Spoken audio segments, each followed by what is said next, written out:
জ্বালাই দিছে। আমার অফিসে 800 মানুষের স্টাফ, শুধু মানুষের পা ধরতে বাকি ছিল যে টেলিভিশনটা জ্বালেন। আসার পর বারবার আমি আপনাদেরকে ইশারা ইঙ্গিত দিয়ে বুঝাইছি যে দেখেন, একটা মানুষ যখন একটা স্ট্যাটাস দেয় সে ডিলিট করে কখন আমার সবকিছু ধ্বংস করে দিল।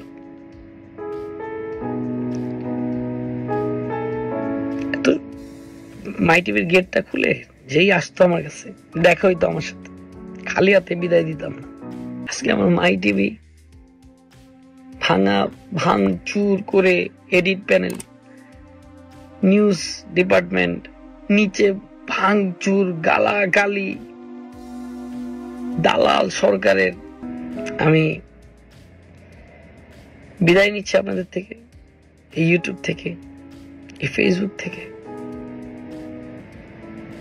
আমার যদি কখনো ভুল হয়ে থাকে আমাকে ক্ষমা করে দিবেন। একটা মেডিকেল কলেজ করতে চেয়েছিলাম, তাও আগুন জ্বালাই দিল।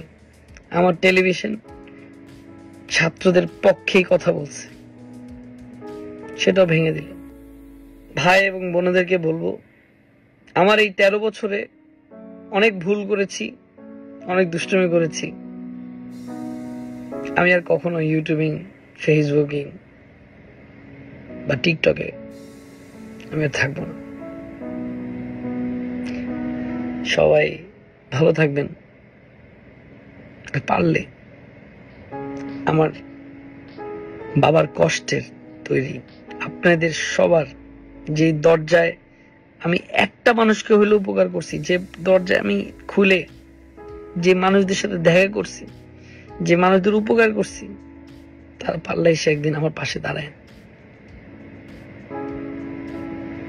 সব লুটপাট করে নিয়ে গেছে, আমি আপনাদেরকে দেখাবো।